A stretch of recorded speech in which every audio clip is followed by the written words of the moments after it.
Gianni, what can you tell us? Yeah, Max, the briefing just ended just a moment ago. We just talked to Captain Jefferson. Now, I do have some notes, so pardon me as I look down while I'll let you know exactly the update that they gave us. So they said earlier, he mentioned that there might have been some damage to the homes, but he says there was no damage to any of the homes you see behind me. He said it got extremely close, but luckily no damage. Right now, I can let you know that the fire is about 50% contained. I know we don't see any flames or smoke, but he said they are trying to get a barrier around the fire and have stopped forward progress, which is why it is 50% contained at the moment. He says right now there were both federal and state resources on site attacking this fire. They had about 60 firefighters, and he said they will start pulling that back and sending resources back down in the city once they get a more of a handle on this fire.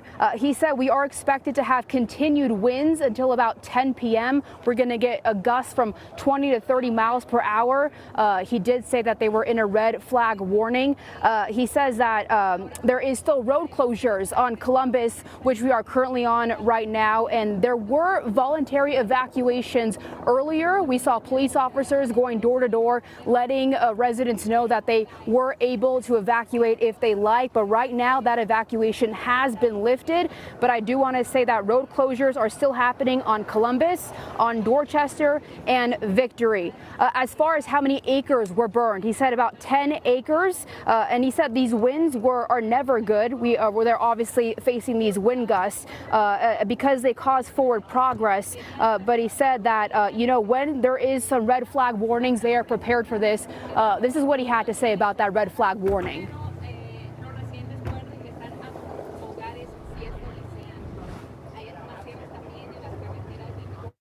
The red flag was in effect this morning at around 10 a.m. and crews were notified prior to that. Everyone was, aware of what was going to happen. When red flags happen, we basically expect a fire to happen at those times.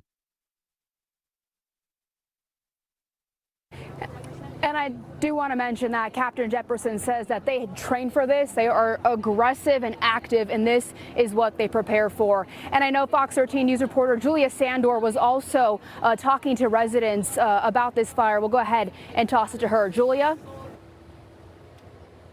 Yeah, we are just east of where that fire was, or where this incident is. And when I got here a little earlier this afternoon around 1:30, we could see the fire itself. We could see smoke in the air, and you could smell that throughout this whole neighborhood of Ensign Peak. And I spoke to neighbors about how they're feeling about it, and a lot of them say they were worried.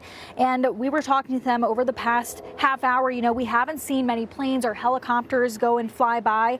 And as the activity slowed down, neighbors in this community tell me they started to feel relieved. Some people say they lived here just a couple years ago when a fire broke out in the area, so they try to stay prepared this time of year.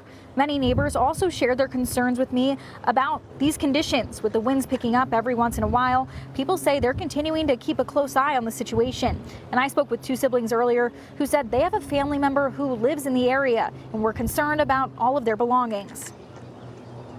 It was right up underneath his house. It was super close. I've got a picture of right along the edge of the trail that's below. Yeah. We headed up here just to make sure we could put any birth certificates in the safe or whatever, is locked up, but they didn't let anybody in, so.